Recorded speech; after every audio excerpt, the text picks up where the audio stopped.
할렐루야. 네, 오늘 말씀은 다윗의 기도, 이 제목을 통해서 우리 사무엘하 7장 말씀을 통해서 함께 은혜 나누기를 원합니다. 오늘은 교회의 역사 종료 주일입니다. 예수님의 공생의 가운데 최후의 마지막 일주일, 예수님 아마 주일쯤 예루살렘에 입성하셨던 것 같습니다. 그때 예루살렘 살았던 사람들이 종려 나무 가지를 꺾어서 흔들면서 예수님을 맞이합니다. 그래서 오늘을 종려 주일로 지키면서 그리고 이번 한 주가 예수님의 순환당함을 기억하면서 우리 순환주간, 고난주간으로 지킵니다. 또 다가오는 주일은 부활절입니다. 이 부활절을 영광스럽게 기쁨으로 맞이하시는 저와 여러분들의 믿음 될 수 있기를 우리 주님의 이름으로 축원합니다. 오늘 특별히 절기 설교를 따로 준비하지 않았고요. 오늘은 기도에 관한 말씀을 함께 나누면서 피차 은혜 나누기를 원합니다. 여러분, 우리의 기도에는 우리의 삶이 고스란히 담겨 있고 또 기도에는 우리의 믿음이 그대로 담겨져 있습니다. 혹시 여러분들이 기도하는 것을 녹음해서 한번 들어보시면 그 사람이 하나님 앞에 주로 기도하는 내용들을 들어보면 어떤 것을 기도하는지를 금방 확인할 수 있고 그리고 그 사람이 하나님 앞에 어떤 믿음을 가지고 있는지 그 기도의 내용만 살펴봐도 충분히 가늠해 볼 수 있습니다. 혹시 여러분의 그 기도 가운데 믿음은 하나도 없고 원망하고 불평하고 신세 타령하는 내용들만 가득한 기도를 하고 있다면 우리의 기도를 바꿔야 됩니다. 굉장히 오래된 얘기입니다. 어렸을 때 목사님한테 들었던 것 같아요. 6.25가 일어나기 전, 한국전쟁이 일어나기 전, 우리 남북으로 분단되기 전에 북한의 황해도 봉산군의 한 시골교회에서 있었던 실화입니다.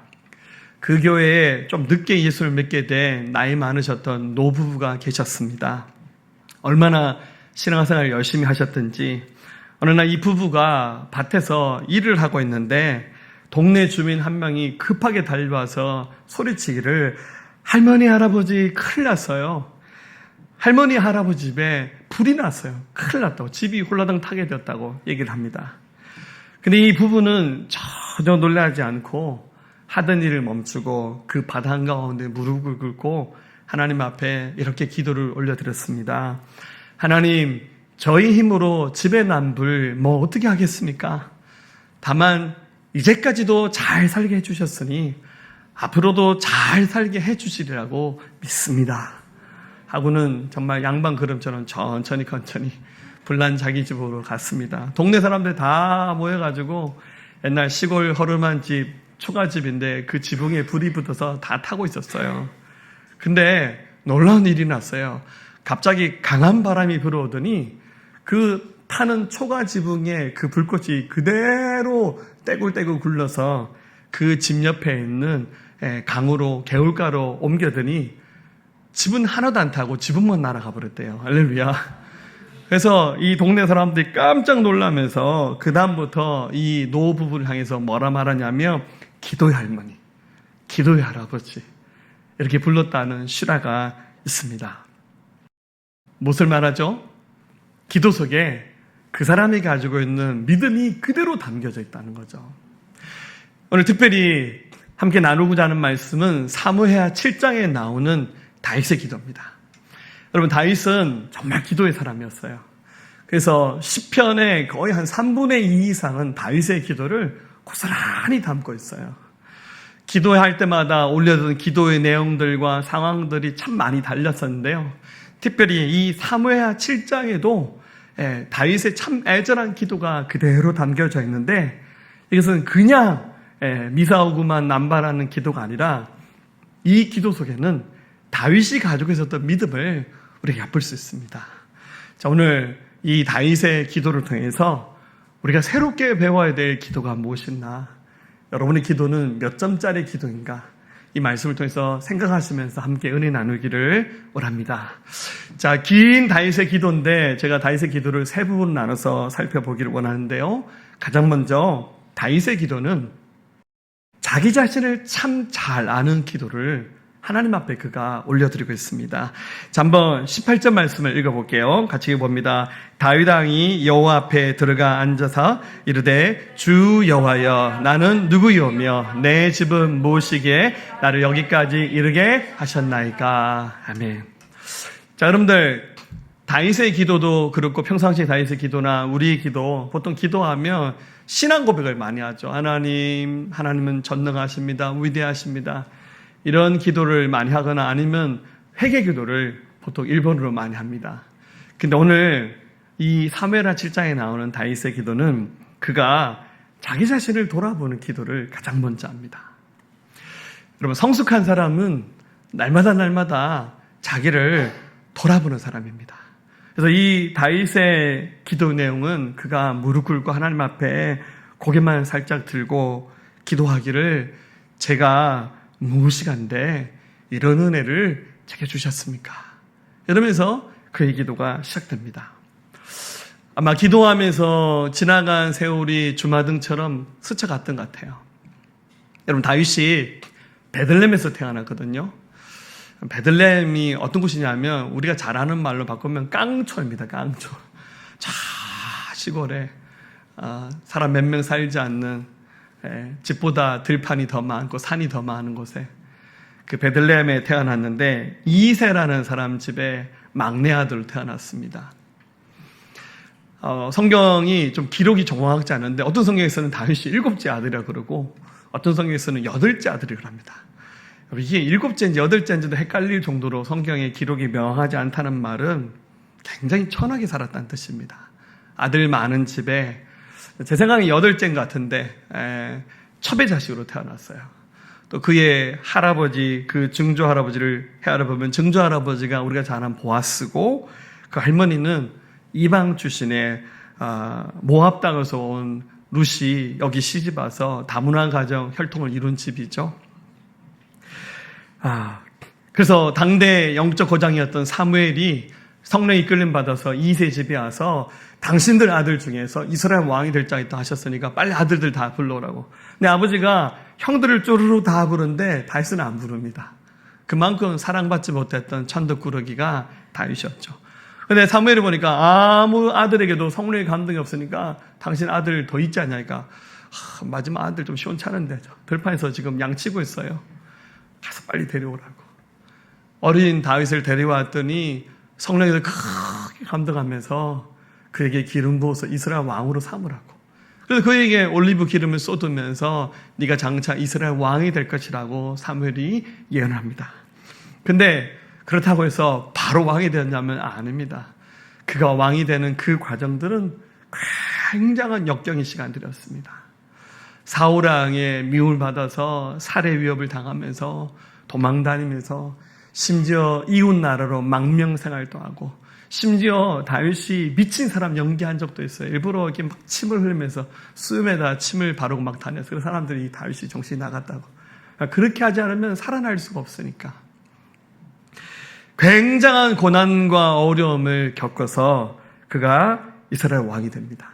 오늘 이 기도는 그가 왕이 된 지 얼마 되지 않아서 그가 성전에 나와서 하나님 앞에 기도하면서 올려드렸던 그 내용들을 담고 있습니다. 19절에 주 여호와여 주께서 이것을 오히려 적게 여기시고 또 종의 집에 있을 먼 장래 일까지도 말씀하셨나이다. 주 여호와여 이것이 사람의 법이니다. 하나님 다윗에 말하기를 내가 너에게 이것도 해줄게, 이것도 해줄게, 내가 이 또 책임져 줄게. 지금까지 받았던 은혜도 너무너무 감사하고 큰데 하나님이 그것을 작게 여기시면서 다윗아 내가 이것도 해줄게. 다음이 없는 끝이 없는 하나님의 사랑을 그가 경험한 거예요. 그래서 기도 자리에 엎어지니까 눈물밖에 나오지 않고 그리고 지나온 시간 동안 받았던 은혜를 생각할 때 내가 무슨 은혜를 입었기에 이 자리에 섰나. 20절 주 여호와여 주의 종을 아시오니 다윗이 다시 주께 무슨 말씀을 하오리까. 이게 다윗의 믿음이 현주소입니다. 여러분 이 믿음 생활 끝까지 완주해야 됩니다. 중간중간에 시험거리도 많고 어려움도 많습니다. 근데 결국 끝까지 믿음 생활 완주하는 사람은 어떤 사람이냐면 잘난 사람이 아니에요. 늘 자기의 부족함을 알고 하나님 앞에 자기 자신을 돌아보는 사람. 왜냐하면 이런 사람들은 교만하지 않거든요. 이런 사람들이 끝까지 이 믿음의 길을 완성할 수 있습니다. 여러분, 우리가 어떤 존재입니까? 우리가 사실 본질상 죄인이고 영원한 심판대에 있어서 다 지옥에 들어가야 될 인생들입니다. 그런데 하나님이 예수 그리스도를 보내주셨고 우리의 죄를 대신하여 십자가에서 죽으시고 부활하시고 또 우리를 한 명 한 명 부르셨는데 믿을 수 있는 마음을 주셨어요. 믿어지는 것이 최고의 기적과 은혜입니다. 에베소서 2장 3절 우리 한번 같이 읽어볼까요? 전에는 우리도 다 그 가운데서 우리 육체의 욕심을 따라 지내며 육체와 마음에 원하는 것을 하여 다른 이들 같이 본질상 진노의 자녀이었더니 긍휼이 풍성하신 하나님이 우리를 사랑하신 그 큰 사랑을 인하여 허물로 죽은 우리를 그리스도와 함께 살리셨고 너희는 은혜로 구원을 받은 것이라. 아멘. 허물로 죽었던 우리를 그리스도와 함께 살리셨고 은혜로 말미암아 구원을 받게 하셨다는 거예요. 그래서 하나님 앞에 서게 되면 이게 은혜군요 라는 사실을 고백하게 되고 그리고 이를 알면 알수록 어떻게 됩니까? 더 주님의 사랑에 감사하고 더 조심성 있게 믿음의 길을 가는 거죠. 그리고 여러분 그런 사람들은 기도할 수밖에 없어요.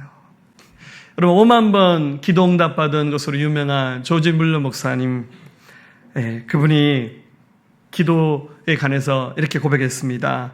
기도만 한다고 모든 것이 잘 되지는 않습니다. 그러나 주님의 일을 한다면 5시간 동안 일만 하는 것보다 1시간의 기도 후에 4시간을 일하는 것이 훨씬 도움이 된다는 것을 나는 나의 경험을 통해서 확실히 이야기할 수 있습니다. 제가 하나님께 구한 특정 문제들은 모두 이런 방식을 통해 모두 그날 즉시 응답을 받았습니다. 유명한 부흥사였던 빌리 그레이엄 목사님은 이렇게 말했습니다. 기도는 하나님을 이용하는 것이 아닙니다. 기도는 우리를 하나님의 방법으로 이끌어준 줄과 같은 것입니다. 배가 부두를 향해 끌려가지 부두가 배를 향해 끌려가지 않습니다. 우리가 하나님을 향해 간절히 기도하고 간구할수록 우리는 하나님께로 더 가까이 다가가게 됩니다. 제가 아직도 젊지만 처음 목회를 시작할 때 전도사 때 목회에서 제일 힘든 거는 역시 새벽 기도인 것 같아요. 젊은 사람 잠이 많잖아요. 지금 이제 저도 조금 나이가 드니까 이제 새벽에 좀 일찍 일어나지고 못 깨는 날은 거의 없는 것 같아요. 근데 옛날 초원에 우리 새벽 예배 4시 반이었거든요. 그래도 새벽 예배 또 차량 운행하라니까 3시 반에 일어나서 3시 반에 일어나서 차량 운행하고 새벽 기도 가면요 잠밖에 안 와요. 무슨 정신으로 기도하는지 모르겠어요 예전에. 그래서 이 새벽 기도만 없으면 목회할 만한데.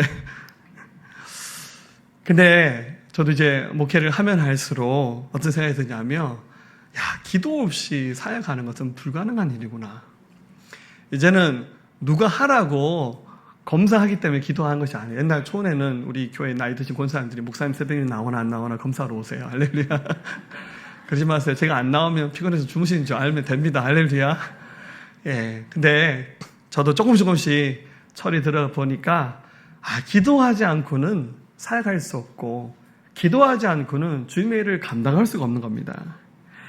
그럼 다윗이 끝까지 승리의 길을 갈 수 있었던 이유는 기도하면서 자기 자신을 많이 봤습니다. 자기 자신을 보면 볼수록 더 하나님의 은혜를 알게 되고 이것이 자기를 겸손하게 만들어서 하나님께 더 가까이 나가는 축복의 통로가 되었습니다. 할렐루야. 여러분 기도하면서 자기 자신을 많이 보시는 여러분 되시기를 우리 주님의 이름으로 축원합니다. 두 번째 다윗의 기도는 주님을 아는 기도였습니다. 여러분 평생 주님 섬겨 나가면 눈치코치가 있잖아요. 주님에 대한 지식과 주님에 대한 그 깊은 암을 통해서 우리 하나님이 어떤 분인지를 알아가면서 결국 주님에 대한 그 알미 믿음의 기도로 연결된다는 사실을 기억하셨으면 좋겠습니다. 다윗은 주님이 위대하신 분입니다라고 신앙 고백합니다. 22절 읽어봅니다. 그런즉 주 여호와여 이러므로 주는 위대하시니 이는 우리 귀로 들은 대로는 주와 같은 이가 없고 주 외에는 신이 없음이니이다. 아멘. 번역을 왜 이렇게 어렵게 해놨는지 모르겠어요. 더 쉬운 말로 말하면 우리 주님은 위대하십니다. 할렐루야. 주 같은 분이 없고 주 같은 신이 없습니다. 할렐루야. 다윗이 이렇게 용기 내어서 하나님을 고백할 수 있었던 이유는 자기 조상 대대로 자기 가문, 자기 가정, 자기 인생 가운데 역사하셨던 하나님을 보니 나는 너무너무 부족하고 연약하고 우리 민족은 너무너무 부족한데 하나님이 넘치는 은혜를 더하셨다는 사실을 그가 알게 된 겁니다. 23절, 땅의 어느 나라가 주의 백성 이스라엘과 같으리까? 하나님이 가서 구속하사 자기 백성으로 삼아 주의 명성을 내시고 그들을 위하여 큰 일을, 주의 땅을 위하여 두려운 일을 애국과 같은 많은 나라들과 그의 신들에게서 구속하신 백성 앞에서 행하셨사오며, 자기 민족과 자기 가정, 자기 인생 가운데 행하신 하나님을 보니까 정말 하나님 위대하시다. 하나님 위대하시다.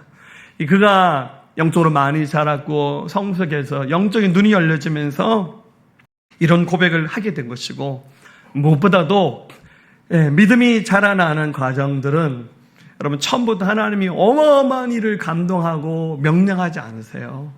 여러분 어린아이처럼 우리 다 영적 생활을 시작하면서 신앙생활을 시작했거든요. 처음에 우리가 하는 순종과 주의 말씀에 대한 그 순종은 굉장히 작은 것들입니다. 그런데 기적을 경험하고 응답을 경험할수록 용기가 생겨나서 점점 더 큰 일을 감당하는 거예요.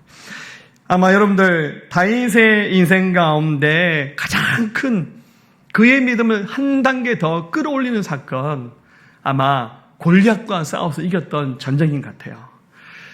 블레셋이라는 이웃 나라가 이스라엘에게 전쟁을 걸어옵니다. 큰 군대를 끌고 오는데 그 군대를 이끌어가는 장군이 골리앗입니다. 육적 장신입니다. 그때 당시에 2m가 넘는 큰 키를 가진 엄청난 체격을 가진 군대 장관이 전쟁에 이끌어옵니다. 이스라엘 사울왕이 군대를 거느리고 가서 서로 전선을 마주하고 전쟁을 해야 되는데 그 골리앗 쳐다보니까 전부 다 기가 줘서 아무도 나가서 칼을 휘두른 사람이 없는 거예요. 이새가 자기 아들들도 전쟁에 차출돼서 출전 중이었기 때문에 막내 아들 다윗만 그 전쟁에 나가지 않았어요. 너무 걱정이 돼서 다윗에게, 다윗아, 네 형들 걱정되니까 집에서 좀 먹을 거 좀 싸서 가서 형들이 갖다 주면서 형들이 잘하고 있는가 한번 보고 오라고. 다윗은 아무 생각 없이 평상시 입던 옷에 아버지가 챙겨주는 음식 보따리 들고 전쟁터에 갑니다. 갔더니 블레셋과 이스라엘이 서로 마주보고 전쟁하고 있는데 한눈에 봐도 이스라엘이 쫄아 있는 거예요. 그리고 상대방 장수 골리앗이 또 소리도 왜 이렇게 큰지 막 고함을 지르면서 이스라엘 욕을 합니다. 하나님을 모독하는 욕을 하는데 다윗이 듣고 있으니까 막 화가 이만큼 치는 거예요. 그래서 사울왕에 가서 내가 가서 저 골리앗과 싸우겠다고. 사울왕이 보니까 다윗이 소년이었거든. 키가 자그마한 소년이. 네가 되겠냐고. 걱정하지 마시고 내가 나가서 저 골리앗 목을 쳐서 오겠다고. 사울왕이 너무 걱정해서 그래 한번 가본데 내가 입던 갑옷이라도 네가 한번 입고 가보라고. 갑옷을 벗어서 다윗에게 입혀주는데 이 사이즈가 안 맞았어요. 갑옷이 질질 끌리고 칼을 줬는데 칼이 너무 커요. 다윗이 입어보더니 왕이시여 이런 갑옷 필요 없습니다. 그냥 나갑니다. 입던 옷에 손에 칼도 들지 않고 평상시에 양치면서 맹수들이 나타나면 돌멩이 들고 그 물매에 끼워서 이렇게 던져서 맹수를 쫓았거든요. 주머니에다가 돌멩이 몇 개 집어넣고는 그리고는 갑니다. 사무엘상 17장 45절 다윗이 블레셋 사람에게 이르되 너는 칼과 창과 단창으로 내게 나아오거니와 나는 만군의 여호와 이름 곧 네가 모욕하는 이스라엘 군대 하나님 이름으로 내게 나아가노라. 49절 손을 주머니에 넣어 돌을 가지고 물매로 던져 블레셋 사람의 이마를 치매 돌이 그의 이마에 박히니 땅에 엎드러지는지라. 다윗이 같이 물매와 돌로 블레셋 사람을 이기고 그를 쳐 죽였으나 자기 손에는 칼이 없었더라. 칼로 죽이지 않았어요. 세상 사람들이 하는 전쟁의 방식으로 골리앗을 이긴 것이 아니라 물맷돌을 들고 그리고 평상시 하나님 앞에 기도했던 그 믿음을 가지고 너는 칼과 단창으로 나오지만 나는 네가 모욕하는 만군의 여호와 이름으로 나간다면서 그 돌멩이를 던져서 육적 장신의 골리앗을 쓰러뜨렸습니다. 정말 놀라운 승리를 이루면서 이 열기에 이스라엘 군대가 블레셋을 쳐서 큰 승리의 계가를 올리게 됩니다. 이 사건은 다윗에 있어서는 큰 충격적인 사건이 되었어요. 야, 하나님이 함께 하시면 이 모든 일들이 가능한 거구나. 이게 굉장히 다윗에게 용기를 주면서 그의 믿음을 끌어올리는 계기가 되었습니다. 이것을 통해서 다윗은 하나님을 깊이 만나게 되었고, 그리고 인생 가운데 좌절할 수밖에 없고 쓰러질 수밖에 없는 어려운 시련 앞에서 그가 사람 의지하지 않고 하나님 앞에 엎드려 기도하는 것을 배웠습니다. 25절, 여호와 하나님이여 이제 주의 종과 종의 집에 대하여 말씀하신 것을 영원히 세우셨사오며 말씀대로 행하사. 그래서 하나님 앞에 지금까지 하나님께서 우리 가정 가운데 역사하셨던 것처럼 앞으로도 하나님께서 은혜 더하셔서 우리 가정을 지키시고 이 나라 민족 지켜달라고 하나님 앞에 기도합니다. 26절, 사람이 영원히 주의 이름을 크게 높여 이르기를 만군의 여호와는 이스라엘의 하나님이라 하게 하옵시며 주의 종 다윗의 집이 주 앞에서 견고하게 하소서. 그의 기도는 믿음을 담고 있었습니다. 그럼 믿음은 기도를 통하여서 모든 것을 맡기는 겁니다. 그 순간 하나님이 그 믿음의 기도를 보시고 기적을 만드시는 겁니다. 여러분, 정말 기도를 깊이 하고 또 더 깊은 기도를 경험하고 배우기 원하신다면 여러분의 기도가 어느 순간부터 믿음의 기도로 바뀌어져야 돼요. 기도하면 죽겠다, 힘들다, 포기하고 싶어요, 못하겠다고, 누구 때문에 안 돼요, 상처받았어요, 제가 화났어요, 이런 얘기들 할 수도 있지만 어느 순간이 되면 그 기도는 다 사라지고 여러분 기도 가운데 믿음의 말들이 쏟아지면서 믿음의 기도를 하나님께 올려드리시기를 우리 예수님의 이름으로 간절히 축원합니다. 어떤 분의 간증입니다. 한 형제가 믿음의 사람이었지만 크게 큰 믿음을 가진 사람은 아니었습니다. 어느 날 출장을 가서 일을 보는데 갑자기 팔다리에 힘이 쫙 빠지더래요. 내가 좀 무리해서 그런가 보다 싶어서 돌아왔는데 몸이 회복되지 않더래요. 급히 병원에 가서 진찰을 받아봤는데 의사가 하는 말이 급성 골수암이라고 진단을 내렸다고 합니다. 그래서 급한 마음에 이 병원 저 병원 다 가서 검사 받더니 의사의 진단이 똑같았습니다. 더한 것은 의사가 하는 말이 너무 늦게 와서 앞으로 기대 수명이 1년 반도 남지 않았습니다. 의학적으로 할 방법이 없으니까 맛있는 거 많이 드시고 편안하게 여생을 마치십시오, 이렇게 말을 하더래요. 이 사람의 그 형과 부친이 의사였답니다. 그래서 온갖 방법을 다 써봤지만 안 되더랍니다. 고열이 났습니다. 39도가 넘으면서 온몸에 반점이 생기고 혀와 잇몸에서 피가 나오면서 시력장애가 생기면서 골수암의 최악의 증상들이 나타나면서 마지막 순간이 가까웠습니다. 모든 치료를 마치고 수혈을 받았는데 수혈 외에는 방법이 없었답니다. 나중에 일가 친척들이 다 모여서 헌혈하면서 피를 나눠줬는데 나중에는 그 피가 몸에 흡수되지 않아서 폐혈증이 생기면서 마지막 순간에 도달했습니다. 그러자 이분들의 가족들이 다니는 교회 목사님이 그 병실에 찾아와서 예배를 드리면서 목사님이 땀을 뻘뻘 흘리면서 기도를 해주셨습니다. 그러면서 하는 말이, 형제, 어차피 병원에서 사형 선고 받았는데 이러지 말고 마지막 기도원에 가서 금식 기도라도 하면서 한번 하나님께 매달려 보라고 목사님 그렇게 권하더랍니다. 가만히 생각해보니까 틀린 말이 아니죠. 병원에서 생명 연전 장치를 달고 있는 게 그게 무슨 의미가 있습니까? 어차피 죽더라도 한번 하나님께 기도하다가 죽어버리라 라는 마음에 앰뷸런스를 타고 기도원을 갔습니다. 거기서 금식을 시작했습니다. 금식에 들어간 지 얼마 되지 않아서 이 형제가 혼수 상태에 빠졌습니다. 하루, 이틀, 사흘 지나면서 체온이 40도가 넘었습니다. 가족들이 함께 금식하면서 매달렸습니다. 근데 희한한 일이 났습니다. 나흘째 되는 날 이 형제가 기적적으로 눈을 떴습니다. 혼수 상태에서 돌아왔습니다. 5일째 되는 날 정신이 온전해지면서 형제가 걸으면서 다시 먹을 수 있게 되었습니다. 기적적으로 건강을 회복했어요. 나중에 병원 가서 진료를 받았는데 의사가 깜짝 놀라면서 당신 몸만 했던 암세포가 다 사라졌다고 완치 판정을 내렸습니다. 할렐루야. 그럼 저도 목회하면서 기적이 일어났던 사람들 실제 보게 됐고 우리 안에 그런 간증도 있었습니다. 공통점은 뭡니까? 절망하면서 하나님 이것밖에 안 되는 겁니까? 왜 이러십니까? 원망하고 불평하고 좌절하는 곳에는 죄송하지만 기적이 일어나지 않아요. 그럼에도 불구하고 하나님을 신뢰합니다. 하나님 역사해 주세요. 하나님 기적을 베풀어 주세요. 믿음이 담겨지는 기도에는 하나님 역사가 일어납니다. 할렐루야. 여러분 다윗은 하나님의 위대하심을 믿는 기도를 하면서 주의 이름을 높여들면서 하나님을 기대했을 때 그의 삶에 기적이 나타났습니다. 여러분의 기도가 하나님을 아는 기도, 믿음의 기도로 바뀌어지기를 우리 주님의 이름으로 축원합니다.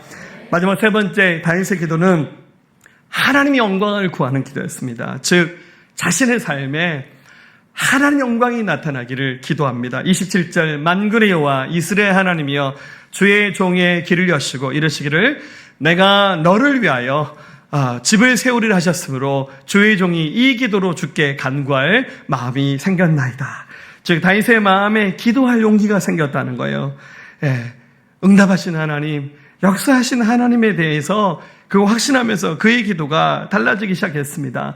여러분 이런 응답이 없는 분들은요 기도를 지루해하면서 기도 자리를 못 버팁니다. 그러나 응답하신 하나님을 경험하면서 점점 그의 기도가 더 깊어지면서 그 예배와 기도는 굉장히 황홀한 시간이었고 그래서 굉장히 다윗은 많은 노래를 지어서 하나님을 찬송합니다. 그러면서 그가 하나님 앞에 이렇게 기도합니다. 29절 이제 청하건대 종의 집에 복을 주사 주 앞에 영원히 있게 하옵소서. 주께서 말씀하셨사오니 주의 종의 집이 영원히 복을 받게 하옵소서 하니라. 자, 굉장한 기도를 합니다. 주님, 종의 집에 복을 주시되 주 앞에 영원히 있게 하시고 주의 종의 집이 영원히 복을 받게 하소서. 이유가 뭡니까? 하나님의 영광이기 때문에 그럽니다. 여러분 예수님 믿는 거 주변 사람들 다 압니다. 여러분 주변에 믿지 않는 가족들도 있으시지 않아요? 가끔씩 우리를 핍박하고 우리 믿음에 대해서 찬성하지 않죠. 그런데요 우리의 삶을 유심히 봅니다. 야, 저것들 제대로 하는 거 맞나? 기도하더니 예배하더니 잘 사는 거 맞나? 우리 예수 믿는 사람의 삶을 불꽃 같은 눈동자로 지켜보고 있어요. 잘하고 있나? 사랑하는 여러분들, 우리가 천사처럼 살고 완벽하게 살지 않아요. 허물이 많고 부족함이 많습니다. 그런데 여러분 하나님은 그것 때문에 우리 살아가시는 것이 아니에요. 우리가 당신의 자녀이기 때문에 부족함이 많아도 하나님 사랑하시는 거예요. 여러분 다윗 보세요. 이렇게 다윗이 훌륭한 사람 같지만 다윗의 인생에도 허물이 많았습니다. 사랑하는 신하의 아내를 데려다가 간음하고 그 신하를 전쟁에서 죽게 만들고 그 여인을 자기 아내로 삼았잖아요. 정말 할 수 없는 일을 다윗이 저질렀잖아요. 근데 하나님이 그 다윗의 회개를 받으셨고 또 하필이면 그 우리 아내 바세바가 낳았던 그 아이가 솔로몬 이스라엘의 세 번째 왕이 되는 축복을 하나 허락하셨잖아요. 그럼 다윗을 하나님이 끝까지 사랑하셨는데 사도행전 13장 22절에는 이렇게 말합니다. 다윗을 왕으로 세우시고 증언하 이르시되 내가 이새의 아들 다윗을 만나니 내 마음에 맞는 사람이라 내 뜻을 다 이루리라 하시더니 다윗이 완벽했기 때문에 다윗을 품으신 것이 아니라 그가 하나님 영광이기 때문에 하나님이 그에게 은혜를 더하시면서 그의 삶을 인도하셨다는 겁니다. 우리도 마찬가지입니다. 여러분 우리는 자격이 있는 하나님의 자녀들입니다. 여러분 하나님 앞에 구할 때 하나님의 영광을 위해서 여러분 삶에 어려움, 위기, 고난들이 지나가게 하시고 하나님의 그 놀라우신 은혜들이 우리 인생 가운데 채워지게 달라고 구하시면서 응답하시는 하나님의 손길을 경험하시기를 우리 주님의 이름으로 축원합니다. 우리를 통해서 이루실 주님의 그 영광 구하시기를 주님의 이름으로 축원합니다. 우리 한국의 최고의 지성인으로 불려지는 전 문화부 장관을 지내셨던 이어령 씨, 얼마 전에 이제 작고하셨는데요. 이분이 좀 늦게 예수를 믿으셨어요. 근데 그분의 딸이 그 목사님이셨는데 암으로 돌아가셨고 이분도 암으로 투병하다가 돌아가셨는데 늦게 예수를 믿으셨지만 어떻게 이렇게 주님을 잘 만났을까? 그분의 책과 간증을 통해서 저도 많은 도전과 은혜를 받았습니다. 우리 이어령 씨께서 자기가 예수님을 처음 만나서 회심했던 순간을 기억하면서 시를 한 편 쓰셨는데 이 시를 제가 한번 소개해 드리겠습니다. 당신을 부르기 전에는 아무 소리도 들리지 않았습니다. 당신을 부르기 전에는 아무 모습도 보이지 않았습니다. 하지만 이제는 아닙니다. 어렴풋이 보이고 멀리에서 들려옵니다. 어둠의 벼랑 앞에서 내가 당신을 부르면 네가 거기 있었느냐? 네가 그동안 거기 있었느냐고 물으시는 목소리가 들립니다. 달빛처럼 내민 당신의 손은 왜 그렇게도 야이셨습니까? 못자국의 아픔이 아직도 남으셨나이까? 도마처럼 나도 그 상처를 조금 만져볼 수 있게 하소서. 그리고 혹시 내 눈물 방울이 그 위에 떨어질지라도 용서하소서.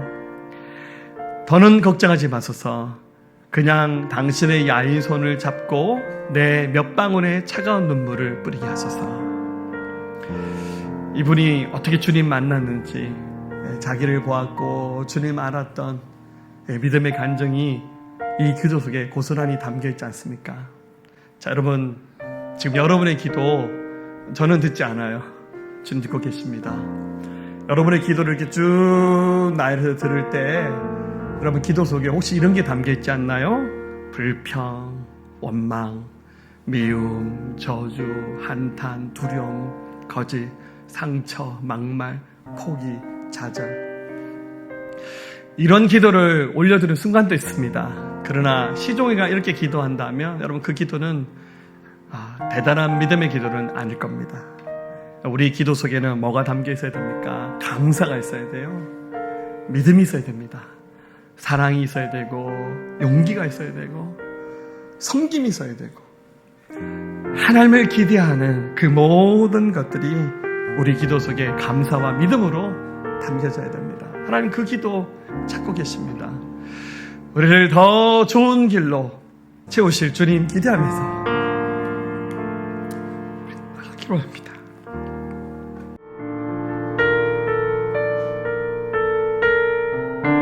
우리 함께 고백할까요? 나의 사랑 너는 어여쁘고 참 귀하다. 어느 보석보다 귀하다. 내가 사랑스럽지 않을 때도 사랑스럽지 않을 때 너를 온전히 사랑하고 너와 함께하려 내가 왔노라. 아멘. 주의 사랑, 주의 사랑, 이 사랑은 결코 변치 않아. 모든 계절 돌보시네. 푸른 마르고 꽃은 시들어 주의 말씀은 신실해. 실수가 없으신 주만 바라라. 아멘. 주님의 나라와 주님의 나라와 뜻이 나의 삶 속에 임하시며 주님 알기를 주만 보기를 소망해. 거룩히 살아가 거룩히 살아가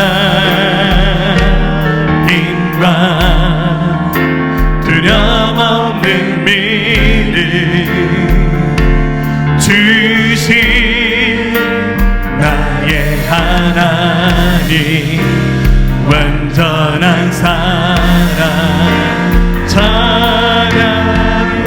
우리 다시 고백할까요? 우리 두 손 들고 나의 사랑 나의 사랑 너는 어여쁘고 참 귀하다. 어느 보석보다 귀하다. 내가 사랑스럽지 않을 때 너를 주를 온전히 사랑하고 너와 함께하러 내가 왔노라. 아멘. 주의 사랑, 이 사랑은 결코 변치 않아. 주의 사랑, 이 사랑은 결코 변치 않아. 모든 계절 돌보시네. 푸른 마르고 꽃을 시들어 주의 말씀을 신실해. 실수가 없으신 주만. 아멘. 주님의 나라와 뜻이, 주님의 나라와